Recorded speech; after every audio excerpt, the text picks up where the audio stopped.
clases con algunos de ellos y posteriormente, ¿verdad?, en otros semestres irán tomando clases también. Bueno, pues recibimos a nuestra primera docente, que es la doctora Celi Balbuena Márquez.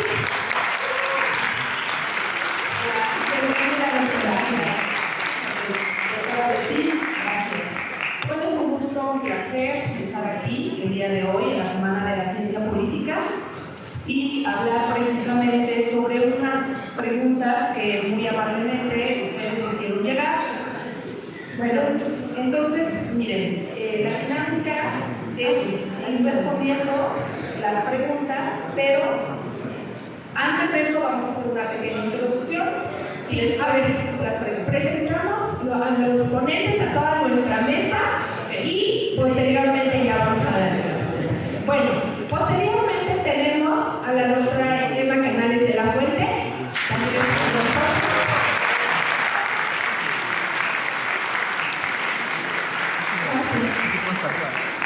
Tenemos a la doctora María de Jesús Toa.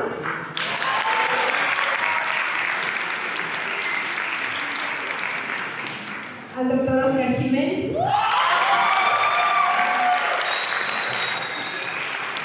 Y al doctor Jorge Vidal Urrutia. Ya parece aplausómetro, ¿verdad? Bueno, pues vamos a dar en este sentido esta continuidad, ¿verdad?, y este segundo piso que pues tiene el gobierno actualmente, nos lleva a hacer esta mesa de análisis, y que por supuesto nuestros docentes se decidió abrir este espacio para que comentemos estos aspectos. Entonces, doctora Celi, muy brevemente nos vas a dar una exposición. Bueno, para comenzar, 15 minutos. Ok. Hablar del análisis de la evaluación del gobierno federal, del primer gobierno de la 4T, es necesariamente, entender los programas más importantes. Me voy a centrar en varios de los programas, y una disculpa si no aterrizamos de manera profunda cada uno de ellos. ¿Por qué? Porque solamente tengo 15 minutos además, y porque vamos a tener esta dinámica de volver a preguntar preguntas y respuestas. En primer lugar, una de las constantes, y yo me fui al Coneval, ¿sí?, en donde se da una publicación de los resultados de los programas más importantes que se tienen en nuestro país. En materia, por ejemplo, de lo que es Sembrando Vida y otros programas como Jóvenes Construyendo el Futuro, el programa de adultos mayores, y entre una infinidad de programas que son relevantes para integrar o redistribuir la disparidad de lo que es el ingreso, y al mismo tiempo apoyar a las personas también altamente vulnerables. Entre ellas está, por ejemplo, que el gobierno federal tendría como reto asegurar que pasen de la dependencia del apoyo continuo a la autosuficiencia.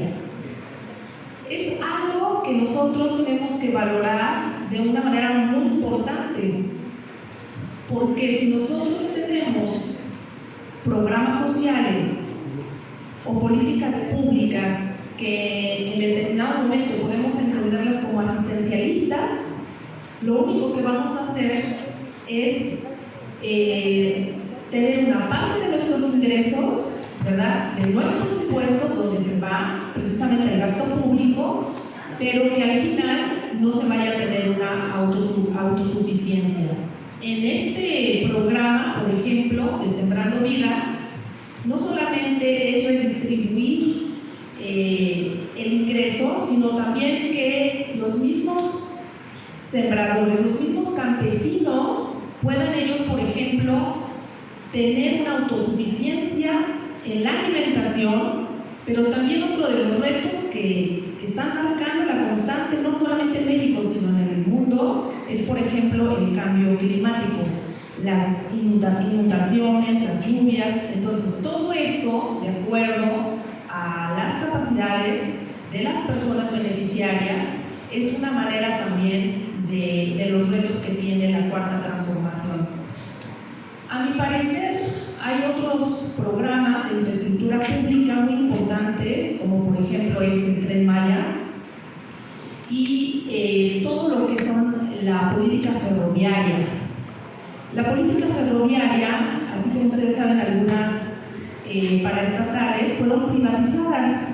Ustedes tienen unos indicadores ahí, hay lecturas donde, por ejemplo, se marca el inicio del modelo neoliberal, que fue en los años 80, y llevamos más de 30 años con el modelo neoliberal, y ahora hay un cambio en este sentido, un cambio de política económica, en donde ya la privatización, aunque ya está hecha, se trata de volver a tener, por ejemplo, en el caso de México, infraestructura que le permite ser un país no desarrollado, pero por lo menos dejar esa visión de un país en vías de desarrollo.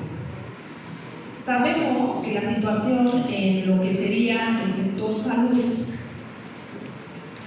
es una situación altamente vulnerable, no solamente en el gobierno de la 4T, también en otros gobiernos, ¿verdad? Hemos tenido un gasto público en salud que no es el adecuado con el número de habitantes que tiene nuestro país.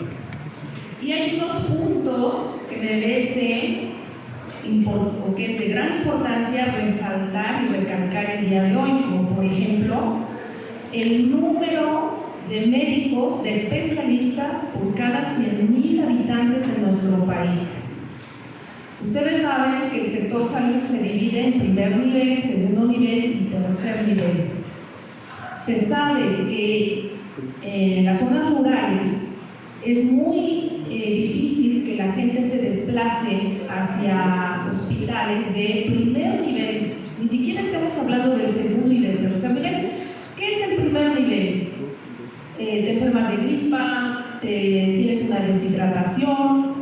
Hay gente que en México, en las zonas rurales, sigue falleciendo por enfermedades curables. Entonces, uno de los retos del gobierno de la cuarta transformación es incrementar el gasto en salud, obviamente ver exactamente cómo se destinan esos recursos para mejorar la calidad de los servicios. Miren, leyendo lo que ocurre en nuestro país, en Chiapas. En Chiapas, municipios cercanos a Tuxtla Gutiérrez solamente tienen salida en camionetas. Las personas van en camionetas, fletes, unas 20, 30 personas, solamente de las 5 de la mañana a las 8 de la noche. Y regresan hasta las 6, 7 de la noche a sus municipios. Depende del camino, depende del tiempo.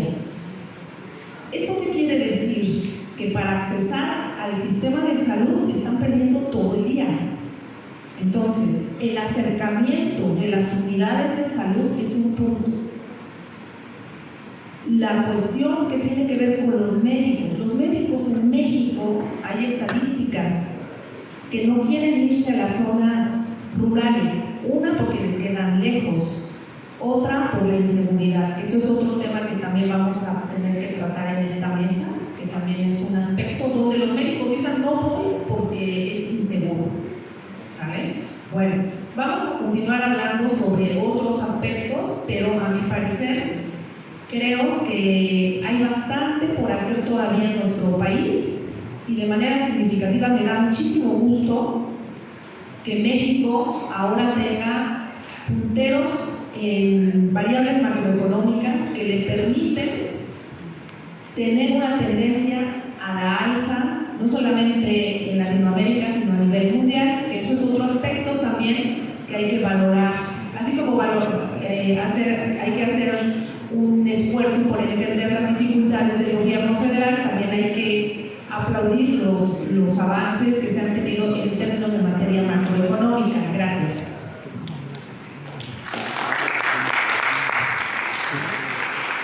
Gracias, doctora Celi, por la apertura.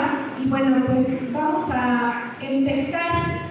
Aquí ya tenemos una serie de preguntas y nuestros ponentes van a irnos diciendo, ¿verdad?, quién le daría esa respuesta a esta primera pregunta. Bien, la primera pregunta dice así: ¿cuáles son las conquistas progresistas de las políticas públicas del primer gobierno de la 4T? ¿Doctores? Ok. Doctor Oscar, levanto primero su mano. Y posteriormente la doctora. Ok, escuchamos. Muchas gracias, doctora Betty. Muy buenos días, estimadas y estimados alumnos. Aquí estamos en esta mesa de discusión de evaluación del primer gobierno de la Cuarta Transformación. Para contestar esta pregunta, primero tenemos que definir qué entendemos por la Cuarta Transformación. En una definición propia, diría que la Cuarta Transformación es el proceso de construcción de un nuevo régimen político sobre la base de la utopía de una verdadera democracia, teniendo como corriente teórica el humanismo mexicano y el control de los recursos y activos estratégicos por parte del Estado. ¿Cierto? Entonces, en este sentido, ¿no?, digamos, la Cuarta Transformación ha incrementado en gran medida el gasto público, precisamente, ¿no?, digamos, para tener estos proyectos insignia, ¿no?, en el reciente sexenio, en el pasado sexenio. Por ejemplo, digamos, dentro de esta variable macroeconómica que es el gasto público, están los proyectos de infraestructura, propiamente como los trenes, no solamente el Tren Maya, está el Transístmico, y efectivamente todos los proyectos de trenes, ¿no?, digamos, a lo largo y ancho del territorio. Por otra parte, ¿no?, digamos, las políticas públicas, que en buena medida se ha destinado un fuerte presupuesto a todas las políticas públicas. Hay que recordar que una política pública es la intervención del Estado para efectivamente resolver problemas públicos, disminuirlos, amainarlos, resolverlos completamente y bajo el consenso de la sociedad. El consenso de la sociedad es muy importante porque estamos, o digamos, presumimos que estamos en un régimen democrático y en este sentido, ¿no?, la participación de la ciudadanía es muy importante, tanto en el diseño y evaluación de las propias políticas públicas. Entonces, en ese sentido, bueno, el gobierno de la Cuarta Transformación ha desplegado recursos, ¿no?, como nunca, ¿no?, sobre estos proyectos, ¿no?, de política pública. Uno de los principales programas es obviamente de adultos mayores, ¿sí? Y hay que decir, ¿no?, que la Secretaría del Bienestar es la que destina en mayor medida el presupuesto público, ¿cierto? Y este programa insignia de adultos mayores, que en buena medida ha tenido una cobertura nacional sin precedente. Y hay que decir que estos proyectos no son neoliberales. La Cuarta Transformación se ha alejado en buena medida del otrora régimen neoliberal, el otrora régimen corrupto neoliberal 1982, 2018, ¿no?, desde Miguel de la Madrid hasta Peña Nieto. Y en este sentido, ¿no?, estas políticas públicas han tenido una cobertura universal. El de Jóvenes Construyendo el Futuro, ¿no?, también es un proyecto insignia, el de la Guardia Nacional, ¿verdad?, de Sembrando Vida, entre muchos otros, ¿no? Entonces, en resumidas cuentas, digamos, la Cuarta Transformación ha ido encaminando, ¿no?, el presupuesto hacia la población. Entonces, aquí termino esta respuesta para darle la palabra a la doctora. Gracias, doctora Oscar. Continuamos, doctora. Bueno, aprobando. Bueno, en cuanto a la respuesta de esta pregunta, hablando el doctor Luis en un inicio, hablaba de las políticas redistributivas. Entonces, bueno, en este sexenio ha habido un cobro importante de impuestos a los millonarios, un aumento al salario mínimo, la pobreza laboral disminuyó 2.8 puntos porcentuales en el segundo trimestre del 2024. y 9.8 millones de personas en el Banco Mundial están alejadas ya de la pobreza. Esto de acuerdo con el dato. También, bueno, en cuanto al programa Sembrando Vida, tenemos que sí, que en efecto supera el asistencialismo, ya que busca que el beneficiario satisfaga de manera autónoma sus necesidades. ¿Por qué? ¿Cómo lo está haciendo el programa? ¿Sí? De la mano de la Secretaría del Trabajo de aquí de Puebla, que por cierto ha tenido un buen papel para apoyar a las cooperativas, para conformarlas, etc., pues ya se conformaron alrededor de 90 cooperativas en Puebla para el impulso de la economía social y solidaria en el territorio, ¿sí? Esto, pues, ¿para qué? Bueno, para que las personas, una vez terminando el programa, pues no digan, bueno, ahora qué alternativa de sobrevivencia tenemos, ¿no? ¿Qué hago? ¿Migro? ¿Me voy a un empleo mal pagado? ¿No? ¿O me pongo a vender algo? ¿Me voy de albañil? No, pues ya tienes una alternativa de sobrevivencia, ¿sí? Entonces, así está. Lo que pasa es que, bueno, muchas veces estas cuestiones o estos temas, pues desafortunadamente no se difunden, no sabe la población, pero así es, ¿no? Así lo han estado trabajando. De por sí el programa trabaja por grupos, que les llaman centros de comunidades de aprendizaje. Entonces, este programa se ha distinguido de los neoliberales porque ha habido un acompañamiento por parte de los técnicos, un acompañamiento diario, me consta, con los sembradores, y el dinero les ha llegado de una manera directa, ¿sí? Antes, en los gobiernos neoliberales, de 3 pesos que salía del gobierno federal, les llegaba 1 peso a los campesinos, ¿sí? Y eso sí les llegaba, porque algunos les transferían a Bimbo, imagínense nada más, a Bimbo. Entonces, pero ahora les llega directo a cada uno de ellos. Al parecer, afortunadamente, este programa va a continuar con la actual presidenta Claudia Sheinbaum. Gracias.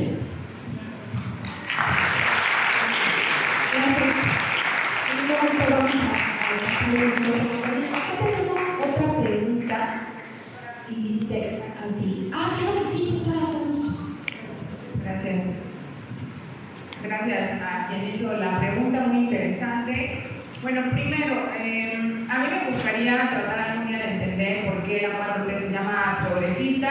Hay algún día le invitaremos a el doctor Octavio, al doctor Alexei, que son los expertos en el tema para que me expliquen, pero suponiendo que el progresismo tiene como valores los derechos humanos, la participación democrática, la sostenibilidad ambiental, la educación y la cultura, pues es muy fácil hablar en un gobierno de las cosas que se cumplieron, pero también hay que señalar las que no.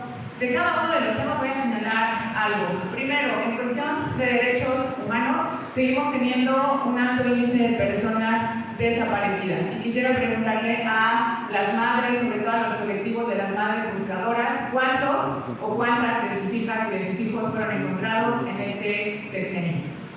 En participación democrática, no creo que hayamos tenido un avance en participación democrática, puesto que el Poder Ejecutivo se acercó al Poder Legislativo cuando le dieron la banda presidencial y cuando se la quitaron. En 6 años no hubo un acercamiento del presidente con el Poder Ejecutivo. Probablemente su equipo tuvo que hacerlo en algún momento, pero esta soberbia de decir con mi mayoría puedo lograr toda la democracia, no es una democracia. Una democracia tiene diálogo, una democracia tiene debate, una democracia en sí misma tiene conflicto. Y una democracia donde hay unanimidad y donde hay una mayoría aplastante difícilmente se considera democracia. En cuestión de sostenibilidad ambiental también, no hay políticas públicas de sostenibilidad ambiental. El cambio climático es una realidad y si no, preguntémosle a Acapulco, a Guerrero y a Michoacán cómo les fue el año pasado con el huracán Otis y todavía no pasaba un año, no se terminaron de recuperar de los desastres que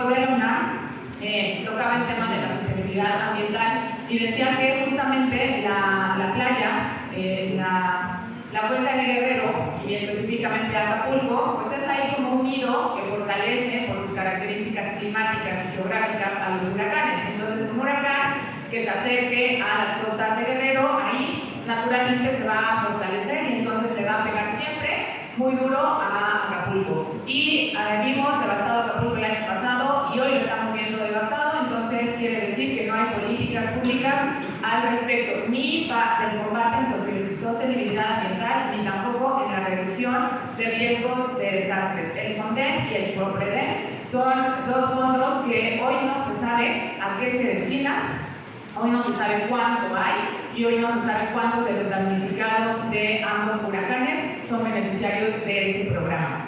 En educación, por ejemplo, en avances en educación, nosotros estamos en una educación, en una institución pública, ¿cierto?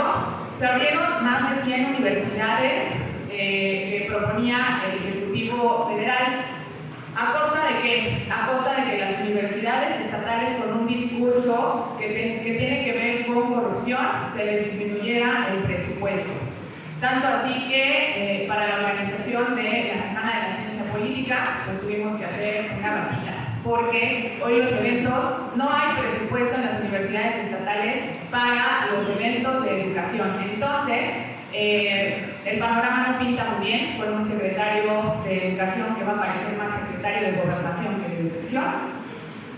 Y finalmente, pues un presupuesto en ciencia y tecnología que no ha podido superar el 1%, que es lo que marca la ley. Sí hay programas al respecto, pero ningún gobierno a partir de que se promulga esa ley lo ha podido consolidar. Y sobre cultura, pues bueno, hay muy pocos programas y políticas públicas que tengan que ver en cultura. Entonces me parece que, en conclusión a la pregunta, ¿cuáles son las conquistas progresistas de la 4C? Me parece que solo ha habido conquistas en la parte de bienestar social, porque son las que electoralmente reditúan. En los otros valores y las otras banderas que un gobierno progresista debiera atender, me parece que hay deuda todavía.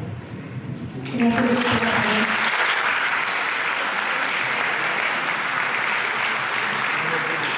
Un espacio democrático, ¿verdad? No sé si alguno más de ustedes quisiera dar, ¿verdad?, una respuesta. Siento que esta es una mesa de análisis y que pues aquí estamos con la democracia. Ok, sí, doctor.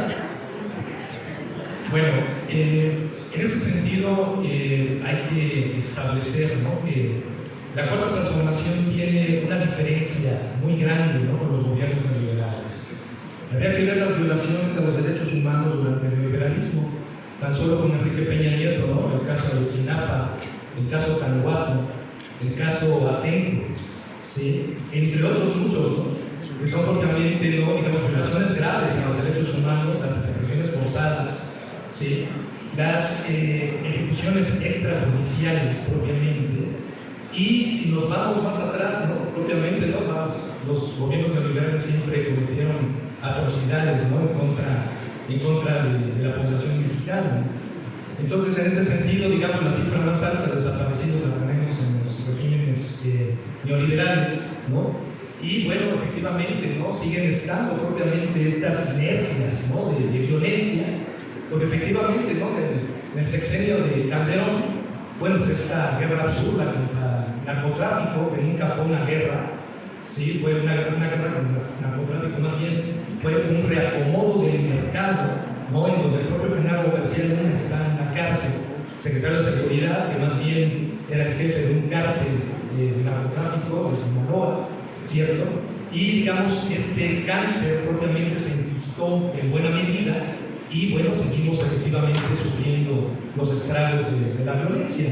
Un cáncer, digamos, desgraciadamente no puede extirparse, de una vez y para siempre, sino que es un proceso por desgracia y pues efectivamente se tiene que lidiar en este sentido, ¿no? Y si atendemos propiamente a las esferas sociales propiamente, ¿no?, del régimen democrático, primero hay que enumerarlas, ¿no?, las esferas socioeconómicas, culturales de un verdadero régimen democrático es propiamente la defensa institucional de los derechos humanos, ¿verdad?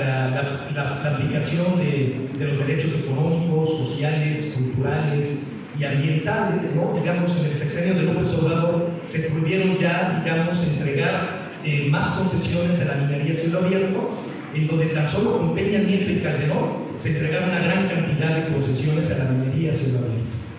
Entonces, se ha revertido en el ámbito ecológico, en el ámbito ambiental, estas cuestiones porque se han prohibido, ¿no?, vamos a dar las concesiones a la minería a cielo abierto. No obstante, seguimos sufriendo las inercias, ¿no?, del modelo neoliberal, porque siguen operando, ¿verdad?, estas transnacionales, tanto mexicanas como extranjeras, que tienen las concesiones mineras, y ya saben ustedes, ¿no?, que este modelo de tajo abierto, este modelo de minería a cielo abierto es altamente perjudicial al medio ambiente y atenta contra todas las formas de vida, incluyendo los seres humanos, ¿no? La minería a cielo abierto utiliza más de 600 químicos, entre ellos el cianuro, para separar las partículas de oro y plata de la roca y efectivamente así producir el oro y la plata, y además una gran cantidad de agua, ¿no?, que se utiliza. En este sentido también, digamos, la cuarta transformación ha prohibido el fracking. Es una técnica aún más nociva propiamente, ¿no?, de la minería a cielo abierto, porque, digamos, se meten subterráneamente explosivos, dinamita, en las entrañas del planeta para extraer propiamente gas gotitas, por ejemplo, carbón esquisto, ¿sí? Entonces, en ese sentido, se ha prohibido propiamente el fracking, y también está prohibida la siembra de cultivos transgénicos, principalmente de maíz transgénico. Hay una fuerte disputa entre México y Estados Unidos, o las transnacionales norteamericanas, o estadounidenses más propiamente dicho, ¿sí?, en contra, ¿no?, digamos, del maíz transgénico. México está importando maíz transgénico, pero para consumo forrajero, para consumo animal, que también es negativo, porque también, bueno, esta carne, los animales también la consumimos, ¿no? Pero bueno, se ha prohibido, ¿no?, la siembra del maíz transgénico. Entonces, hay avances propiamente en los derechos ambientales, ¿cierto? Entonces, no se puede, vamos a erradicar todos los males, ¿no?, de los gobiernos neoliberales en un solo sexenio. Se precisa por lo menos unos 4 o 5, ¿no?, digamos, del gobierno de la cuarta transformación, digamos, que se equipara propiamente a los gobiernos progresistas de América del Sur, ¿verdad?, como empezó en Venezuela, ¿verdad?, Hugo Chávez, posteriormente Maduro, en Bolivia propiamente, ¿no?, con Evo Morales, no está Hugo Arce, el presidente. Argentina en su momento con los Kirchner, aunque a los argentinos les encanta hacer de harakiri cada cuatrienio, ¿no?, también colocando pequeños prioridades como Macri y hoy Milei, ¿verdad? Entre otros países, ¿no?, como Uruguay en su momento, ¿no?, con Mújica, ¿sí? Entonces, digamos, México también se considera como un gobierno progresista, aunque efectivamente sigue estando, ¿no?, dentro del modo de producción capitalista. Es un modo de producción, vamos, sobre la base de explotación del hombre por el hombre, pero le ha quitado las aristas más filosas de la explotación, que es el neoliberalismo. El neoliberalismo es la fase más salvaje de la explotación capitalista, a lo que efectivamente, bueno, el gobierno de López Obrador, vamos, atendió a quitar, ¿no? Entonces, bueno, sigue estando, ¿no?, digamos, la explotación, el capitalismo, por definición, pero, digamos, se ha destruido en buena medida el modelo neoliberal, aunque las inercias siguen estando, ¿no? Entonces, esto podríamos completar en esa pregunta. Gracias, doctor.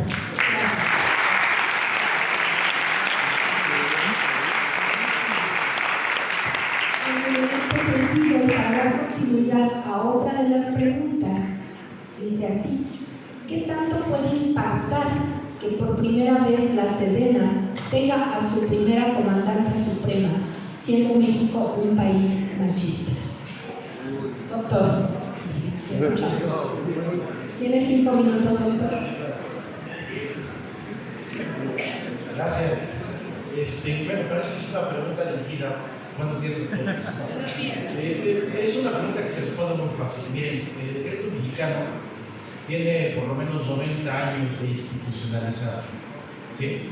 Y tampoco voy a hablar a favor, porque yo tengo en el imaginario colectivo una pregunta que comparto aquí con los compañeros de la mesa y con los estudiantes.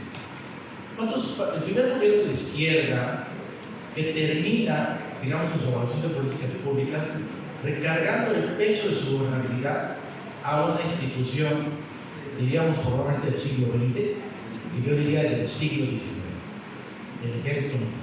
Es decir, hay una institución macro que coordina desarrollo económico, infraestructura, seguridad y hasta labores fitosanitarias, ¿sí? Desastres, plan de que la Constitución, esta semana de ciencia política, curiosamente, creo que tiene que ver algo con las constituciones. Lo dejaba claramente definido en el artículo 29 constitucional. ¿Sí? A lo mejor será porque los politólogos no somos abogados y no hacemos una lectura metódica de lo mismo, pero facultaba muy bien esto. A lo que quiero llegar con la respuesta es que no veo ningún problema en la situación de género con Claudia Sheinbaum, ¿no? Ella seguirá aportando, como todos los presidentes de la República, la quinta estrella, ¿no? Que es una facultad del Ejecutivo. Podrá aportar en su bandera o no, en su vehículo o no, o podrá o no poner su uniforme militar, como lo hacía Calderón con quinta estrella, sin haber hecho servicio militar, ¿sale? Pero eso es nuestra legalidad y nuestra legitimidad en el régimen. Cuando yo hablo de la institucionalidad de las Fuerzas Armadas, es un proceso complejo, muy complejo, que lleva al ejército mexicano a ser sui generis a comparación de los ejércitos mundiales. Es decir, es el único ejército que forma prácticamente a sus recursos humanos. ¿Cuál es lo común? Que yo voy a las universidades y me dedico a sacar a lo mejor de esas universidades y los recluto, ¿sí?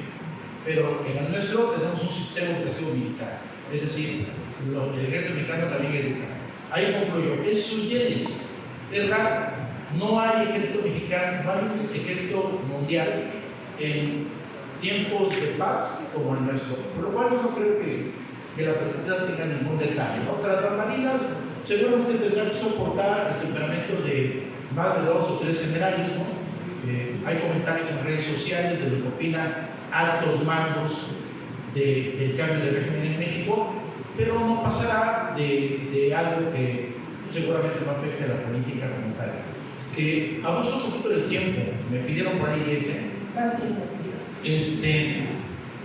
Yo hace rato decía que el primer gobierno de izquierda en el país, y yo quisiera estudiar, pedirle su colaboración para que analicemos cuántos de los 28 países que han transitado a la democracia en los últimos 40 años han recargado su legitimidad a la institución mexicana. Es decir, a mí me parece un dato paradójico que un gobierno que se trata de ser democrático entrega manos llenas a una institución que pertenece a la seguridad nacional, ¿sí? El programa con el que abrimos en 2019 en el combate al crimen organizado, lo cual advierto debería ser un proyecto trascendental. Aquí hablando de progresismo, como bien citado, de educación, cultura, y yo agregaría no ese progresismo seguridad, porque la seguridad es una condición, es la condición que tenemos ahorita de sabernos seguros, de dejar nuestras pertenencias y que nadie nos las quite, ¿sí? Es una condición y que no estaría discusión. Esa seguridad la perdimos en el 2004, 2005, y debería de ser un proyecto transnacional. Falló la Gendarmería, falló la Policía Federal, preventiva, falló Plataforma México, y en 2019 escucho a la izquierda decir la Guardia Nacional. No es una institución nueva, porque ya lo tuvimos en el siglo XIX, es nueva en el componente de que la metimos a hacer labores de seguridad sin un marco legal. Es decir, recuerden que Calderón impulsó la Ley de Seguridad Interior, que no pasó, ¿sí? Hoy tenemos algo parecido que se llama Ley de la Guardia Nacional, ¿sí? Donde se nos prometió un mando civil, como en el papel de la presidenta, pero donde la institución, por características específicas de su carácter, nunca aceptaría un mando civil. Se supedita al mando civil. ¿Por qué se supedita al mando civil? Ya lo dijo el general Obregón, porque no hay general que aguante un cañonazo de 20,000 pesos, ¿sí?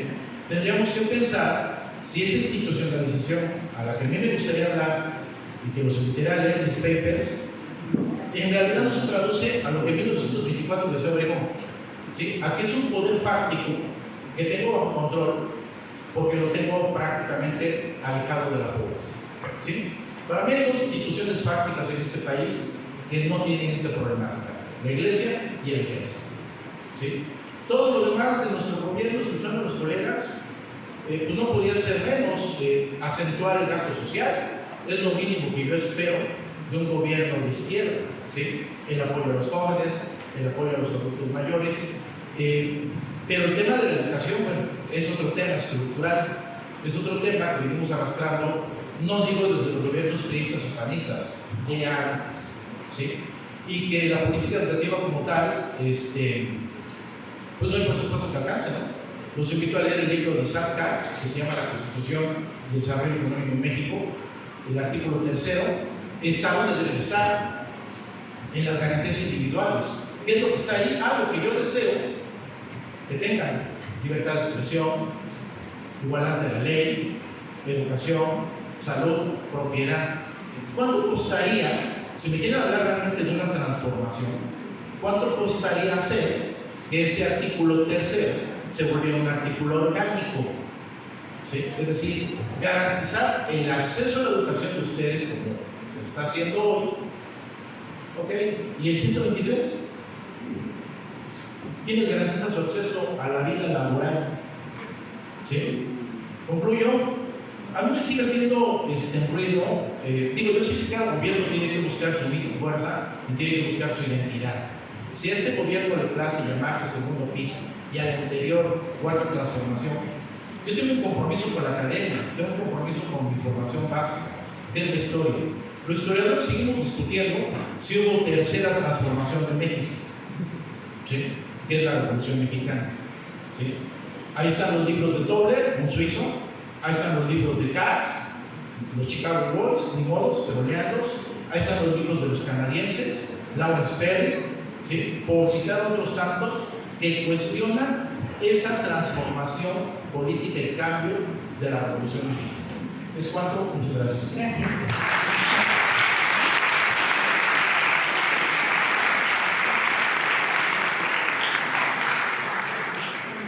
¿Podemos continuar? Continuamos con la siguiente pregunta y posteriormente, ya respondida, van a dar a ustedes, pueden formular una pregunta, además de las que ya nos hicieron el favor de pasarnos anteriormente. Bien, esta tendría que ver con una cuestión tanto estudiantil, ¿verdad?, como académica que tenemos aquí a diario, y dice así: ¿cómo se garantiza que las voces estudiantiles sean escuchadas y representadas? Estimados docentes. A ver, primero la doctora Emma y después tiene la palabra el doctor. Sí. Bueno, pues hasta donde se nos ha cambiado el artículo 6 de la Constitución que dice, habla de libertad de expresión, ¿no? Es lo único que puedo comentar. Gracias. Adelante. Bueno, Doctora Emma. Definitivamente en el análisis de la cultura política, sin ser experto, el segmento poblacional que vota por primera ocasión es sumamente importante. Retomando la variable de la educación, hoy no me canso de escuchar desde hace un buen rato que el modelo es constructivista, que el modelo está basado en competencias, que el modelo es de excelencia. En los últimos años que tenemos que formar en la educación sujetos de pensamiento crítico y complejo y hoy humanista. Si realmente nosotros tuviéramos interés de defender nuestro derecho a la participación como estudiantes, ¿sí? Yo le doy gran parte de esto a esta benemérita institución. Yo cuando he tenido oportunidad de platicar con ustedes, nuestras propias formas de organización universitaria han cambiado, ¿sí? Pasamos de tener asambleas estudiantiles masivas a prácticamente no tener asambleas estudiantiles, ¿sí? Prácticamente a seleccionar bajo criterios exclusivamente de amiguismos y personales a nuestros representantes, no digo solamente estudiantiles, sino también docentes, pero ese es el mal de todos, ¿eh? O sea, ustedes van a la educación media superior, ustedes van a la educación obligatoria básica y se van a topar con lo mismo. Es decir, aunque hay una ley del servicio profesional docente que podría permear acuerdos, como el acuerdo de educación media superior, al que muchos de ustedes estuvieron sujetos, se llama Acuerdo 444, si no me equivoco, donde se habla de los principios del estudiantado, ¿sí? Entonces ahí tienen 8 principios de que cómo es el estudiante y prácticamente es un colorario muy hermoso de lo que implica ser estudiante, ¿sí? Pero que realmente pues creo que no se puede o no se ha llevado a la práctica. Si queremos tener la formación de pensamiento crítico, requerimos escuchar y disentir, ¿no? Y no solamente pues, aplaudir a todo lo que escuchamos y argumentar, y argumentar, y argumentar, porque no es el opinólogo, ¿no? O sea, yo no digo aquí, yo creo o yo pienso, mi doxa que doy afuera. Aquí trabajamos de episteme, aquí por eso les cito libros y podemos hablar de indicadores. Y podemos disentir en la interpretación de esos argumentos y de esos indicadores. Me parece que no hay otra forma más que reclamar el espacio público, ¿sí? Como estos foros.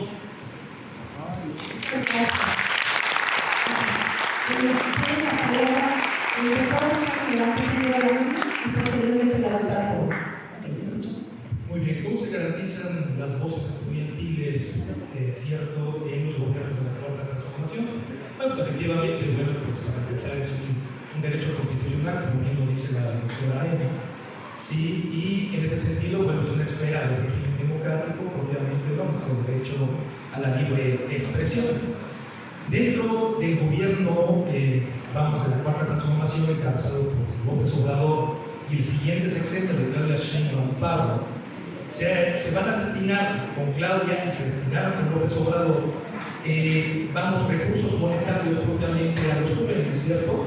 Con el programa Jóvenes Construyendo el Futuro, que es propiamente el equivalente, ¿no?, de un salario mínimo durante un año para que adquieran propiamente experiencia laboral, ¿sí?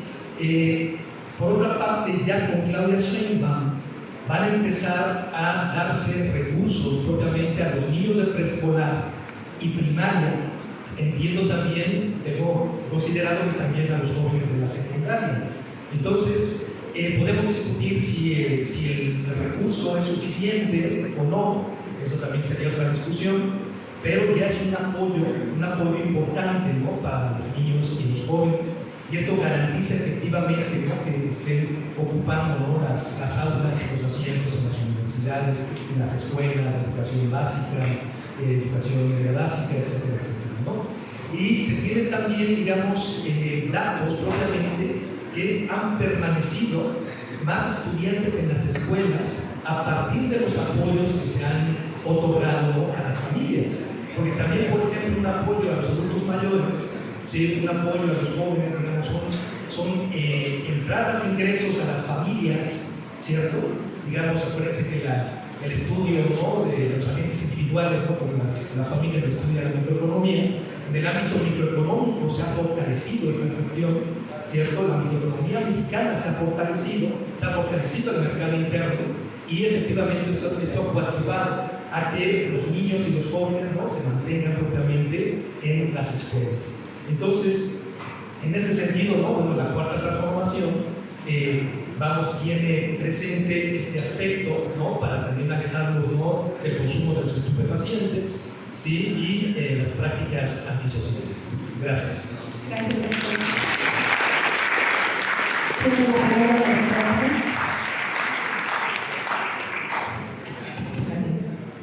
Ok, bueno, esta pregunta es muy interesante porque tiene que ver con el sector de los jóvenes, los que son ahora el presente de nuestro país. Escuchados son, me parece que es muy correcta la respuesta de la maestra Emma. Sin embargo, yo me iría más a la parte de representación.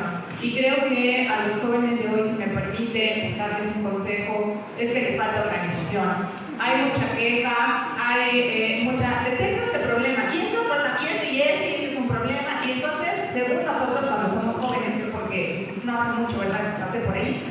Entonces, cuando somos jóvenes, queremos tener la solución del mundo, pero de repente hay generaciones en las que se quedan solo en habría que hacerlo. Pues sí, ¿no? Pero alguien lo tiene que hacer. Entonces, si los jóvenes están esperando que las generaciones viejas lo hagamos, no va a pasar. No va a pasar porque las generaciones viejas ya tenemos maña, ya estamos en un status quo o buscándole nuestros propios intereses. Entonces, si los jóvenes no son los que se organizan para, no veo cómo haya esta representación. Pero hay otra cosa que también me preocupa en ese sentido, que les comentaba en la respuesta anterior. La democracia, hoy que vamos a cumplir el próximo año 25 años de nuestra joven democracia que está en proceso de consolidación, a mí me preocupa que entre más democrático es nuestro país, hay valores que se pierden, como la tolerancia y como el respeto. Hoy tú no puedes sentarte con una persona que tiene una ideología contraria a la tuya sin que seas atacado, sin que seas señalado y sin que seas estigmatizado.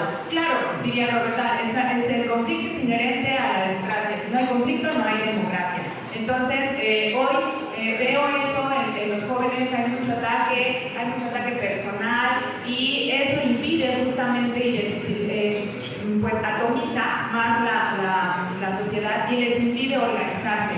Entonces, tienen las ideas como jóvenes, tienen el tiempo como jóvenes, tienen la energía como jóvenes, tienen las ganas, pero les falta la parte de la organización. Ahora, jóvenes, tienen un reto muy importante porque el gobierno federal, y no solo la 4T, pero bueno, a mi punto de vista lo que la 4T es que a la 4T se le fue la lengua en prometer muchas cosas que pocas de ellas también ha cumplido. Y yo me pregunto, y les pregunto a ustedes como jóvenes, el programa Construyendo el Futuro, las becas Benito Juárez y ahora las becas que se le darán a los niños empezando por secundaria. El gobierno federal, o los gobiernos federales, piensan que los problemas que tenemos los jóvenes o tienen los jóvenes son dos: dinero y drogas. Y yo les pregunto a ustedes como jóvenes si son los únicos dos problemas que tienen. Según yo, no. Otro muy importante, y no sé dónde queda, la salud mental de los jóvenes. La salud física de los jóvenes, garantizarles empleo a los jóvenes, garantizarles vivienda a los jóvenes, garantizarles un país seguro. Que tú seas alguien que vive en Guerrero y que no amanezcas con la noticia de que decapitaron al presidente municipal. Este país merecen los jóvenes, no el país que tenemos ahora. Nada más neoliberal que resumir los problemas de un sector profesional a dinero. Eso es lo más neoliberal que he escuchado.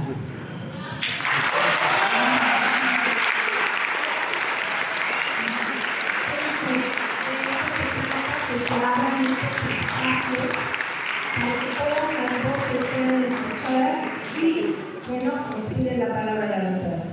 Ok, hablando de neoliberal, cualquier persona puede decir que te parece neoliberal, una estrategia de gobierno. No, yo creo que hay que ser un poco más meticulosos en cuanto a lo que es el neoliberalismo en México. El ser neoliberal se basa en 4 puntos.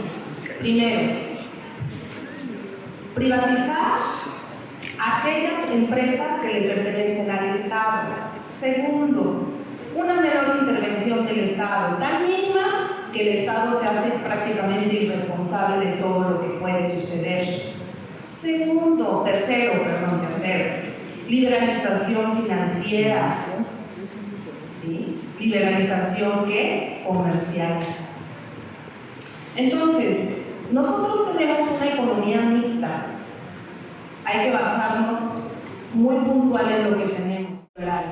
Ahora estamos apostándole a una economía mixta.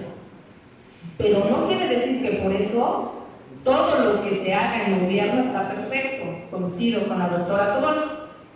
Precisamente las becas Benito Juárez, las becas de Jóvenes Construyendo el Futuro, entre otras más, y las de Jóvenes Escribiendo el Futuro, y demás, son buenas porque incentivan el mercado interno, pero yo sí le veo una deficiencia que también lo ha publicado la Coneval. Es un reto, es una deficiencia, el hecho de que no está etiquetada ¿Me explico?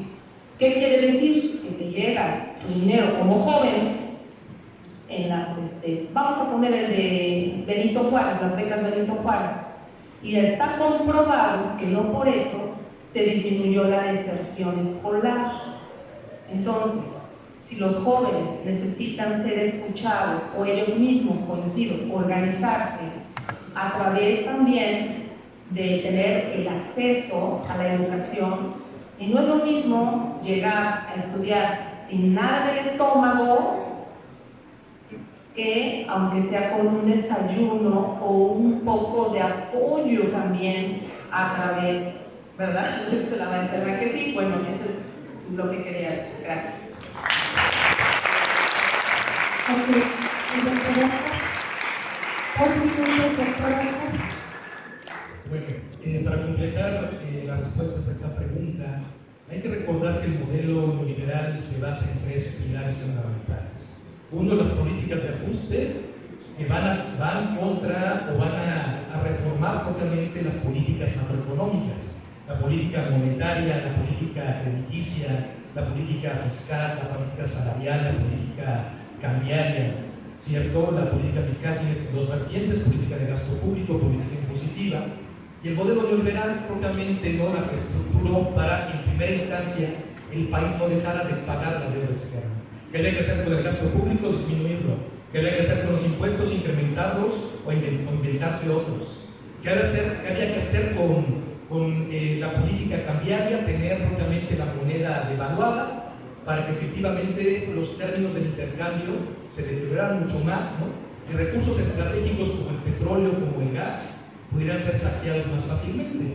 O en términos más elegantes, ¿no? Vendidos más baratos al extranjero, ¿cierto? Es decir, un saqueo, digamos, un tanto más revestido, disfrazado. Las políticas de estabilización que van a controlar la inflación y las políticas de reestructuración de la economía, que es efectivamente lo que decía la doctora Seni, ¿no? Tiene que ver propiamente con la privatización de los activos nacionales. ¿Qué se hizo durante el neoliberalismo? Se vendieron propiamente, Salinas vendió las aerolíneas, la banca se privatizó, efectivamente se privatizaron, o bien se concesionaron propiamente la siderurgia, las minas, ¿cierto? Cedillo vendió ferrocarriles nacionales, telecomunicaciones vía satélite, puso propiamente ya en entredicho, ¿no? Digamos, la viabilidad propiamente de Pemex, porque ante la crisis económica del 94-95, ¿sí? El empréstito de $55,000 millones por parte de Bill Clinton fue sustentado bajo las facturas de Pemex. Imagínense nada más, ¿no? Durante los gobiernos panistas, tanto de Fox como de Calderón, por cierto, este último llegado a la silla presidencial bajo un fraude electoral, igual que Salinas, ¿sí? Empezaron a privatizar de forma ilegal tanto Pemex como la Comisión Federal de Electricidad. Y este saqueo, esta privatización silenciosa, se hizo legal con Peña Nieto ante la contrarreforma energética. Se modificaron los artículos 27 constitucional, 25 y 28 del mismo documento de la Carta Magna. ¿Sí? El 27, en aras propiamente no de permitir la inversión extranjera, el 28 para quitarle el carácter estratégico a estos activos nacionales, a estas empresas estratégicas muy importantes para el desarrollo del país. Muy pocos países en el orbe tienen petróleo. México, digamos, lo tiene y efectivamente tenía que controlar este recurso estratégico, lo que está recobrando la cuarta transformación, ¿sí? Y privatizaron, intentaron privatizar los gobiernos neoliberales, ¿cierto? Más del 40% del presupuesto para el pago de, vamos a decir, de los sueldos y salarios, ¿no? De los médicos en instituciones públicas, de los maestros en instituciones públicas, ha sido bajo los ingresos del petróleo. Y hay que recordar que ya tuvimos, ¿no? Un modelo muy diferente al neoliberal de sustitución de importaciones, que duró del 40 al 70, más bien al 82 todavía, en los últimos sexenios, ¿no? De Echeverría López Portillo, todavía estábamos en ese modelo de sustitución de importaciones, ¿cierto? En donde estaba propiamente la rectoría del Estado en, efectivamente, estos activos nacionales y recursos estratégicos. El modelo neoliberal, bueno, pues revierte casi todo, ¿no? Privatiza en gran medida todo eso, y la cuarta transformación está sustentada propiamente en la intervención, la no intervención del Estado en la economía. Y ahí están los logros. Pasamos a ser la economía número 16 en el orden, de acuerdo al Producto Interno Bruto, de acuerdo al tamaño de la economía, a ser la economía número 12, ¿sí? Y México sobrepasó a Australia, a España, a Corea del Sur, ¿sí? Y efectivamente, bueno, ya nos hemos posicionado en el número 12, ¿no? Entonces, ahí están los tres pilares propiamente, ¿no?, del liberalismo, y el dinero ha sido a favor de la sociedad, ¿sí?, en aras de construir un verdadero régimen democrático. Muchas gracias.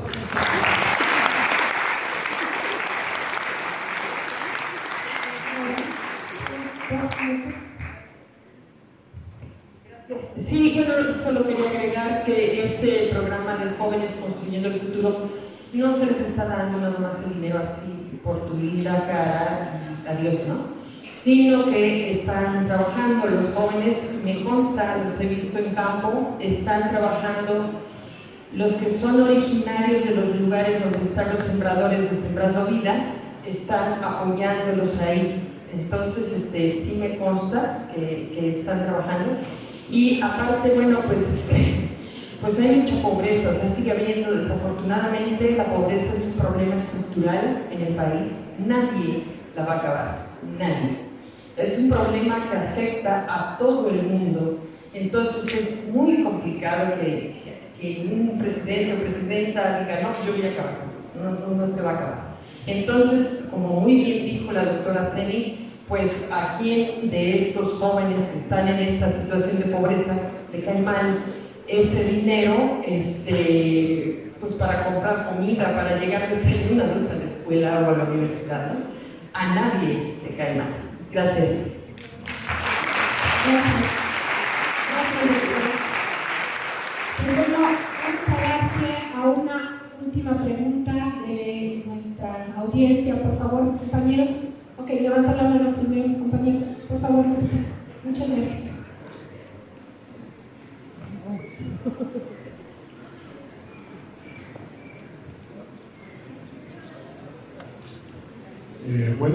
Primero que nada agradecerles sus aportaciones. Creo que hay puntos de vista muy diferentes, pero se agradece ese tipo de discusiones actualmente.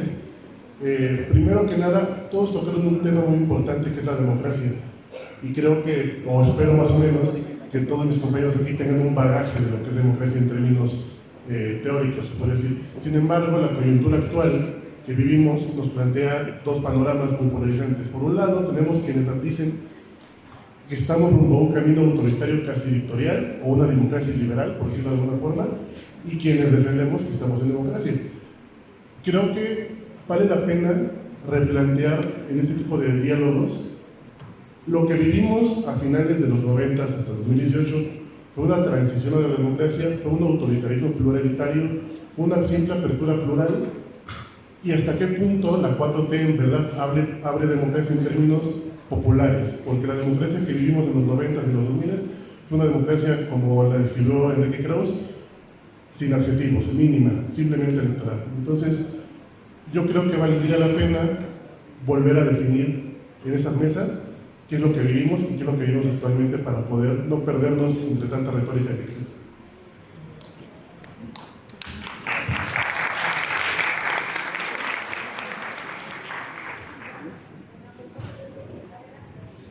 Rápidamente contesto parte de la pregunta. No estamos viviendo ninguna dictadura. Dictaduras, las de Pinochet, en Chile, Videla en Argentina y muchas otras en América Latina, ¿no? Incluso, ¿no?, decía el peruano Vargas Llosa, ¿no?, México vivía la dictadura perfecta, ¿no?, durante el régimen postrevolucionario, ¿cierto?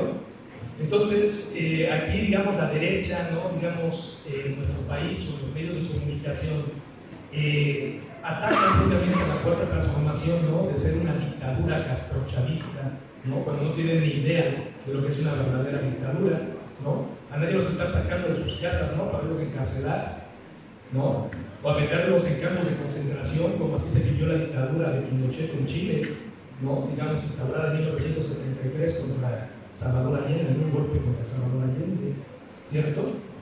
Entonces, efectivamente no somos ninguna dictadura, ¿no? O México no está viviendo ninguna dictadura. Y estamos en construcción, ¿no? Digamos, de un régimen bajo la utopía, ¿no? De una verdadera democracia, aunque falta mucho propiamente, ¿no? Para poderla lograr. Hay que enumerar rápidamente las esferas, ¿no? De un verdadero régimen democrático. Las esferas propiamente de la democracia liberal, que son Estado de Derecho, separación de poderes, ¿cierto? Voto universal, celebración de juicios en forma periódica y arbitrados imparcialmente. Desde hace mucho tiempo que no se arbitran imparcialmente, ya los fraudes de Salinas y de Calderón, ¿no? O bien el fraude también con Peña Nieto, con la compra de votos, ¿no? Se tiene propiamente documentado que se compraron cerca de 5 millones de votos, ¿no? Para efectivamente ganar a Peña Nieto la presidencia en 2012, igual democracia en ese sentido, ¿no? Con los liberales. Y en el 2000 no ha habido o no se suscitó ninguna transición a la democracia, simplemente fue una alternancia, porque efectivamente el orden de las cosas siguió, ¿no? Entonces, México, digamos, para que nos quede muy bien claro, no somos ninguna dictadura en torno a las formas de gobierno, regímenes democráticos, ¿no? Y regímenes políticos más bien. Y en este sentido, bueno, vamos caminando, ¿no? Digamos, en primera instancia, a quitar todas las partes fundamentales y filosas del liberalismo, que buena parte del gobierno del sexenio de López Obrador se ha quitado, aunque como bien lo dice la doctora Emma, ¿no? Digamos, seguimos propiamente, ¿no? en México, ¿no? Digamos, teniendo niveles altos, ¿no? de pobreza, porque para empezar, el modo de producción es el capitalista, un modo de producción basado en la explotación del hombre por el hombre, ¿no? Y efectivamente hasta que terminemos con ese modo de producción no podemos dejar de registrar niveles de pobreza, ¿no? Entonces, esta sería mi respuesta rápidamente. Gracias.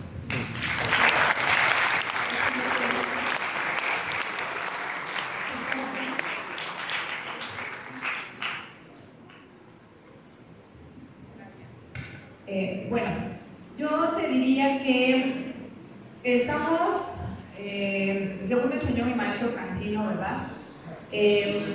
Transitamos a la democracia en el año 2000, culminamos un proceso que iniciamos en los años 70 con un proceso de liberalización política y culmina, como bien dice con el doctor, con una alternancia en el gobierno. Entonces, para mí vivimos hoy en una democracia procedimental.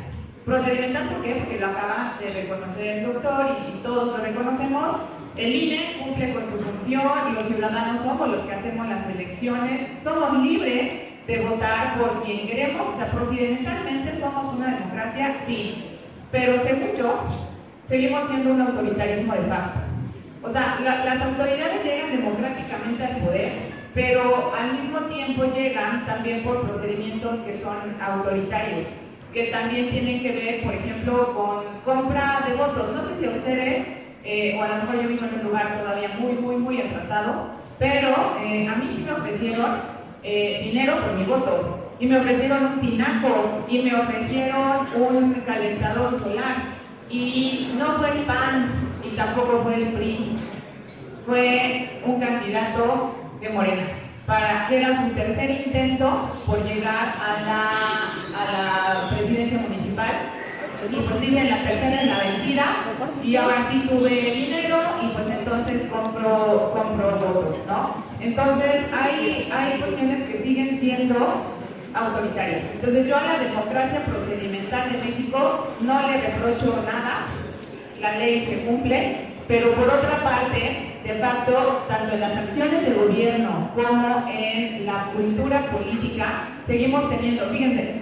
yo no les llamaría una inercia, la inercia se la dejo a la física, que le estudie la física, yo le llamaría más bien una cuestión convenientemente estructural y convenientemente cultural, porque a muchos les conviene seguirnos teniendo en la pobreza, porque se mantienen en el poder gracias a eso, y también convenientemente una cultura de apóyame y yo te apoyo. Vota por mí, pero entonces, ¿qué me das? Y mientras nosotros no evolucionemos en cultura política a una cultura política más cívico-participativa, donde el centro de mi voto no sea mi condición personal, sino sea mi condición como sociedad y como país, no vamos a pasar, aunque tengamos una democracia procedimental perfecta, no vamos a pasar a tener una democracia como forma de vida. Esa sería mi respuesta.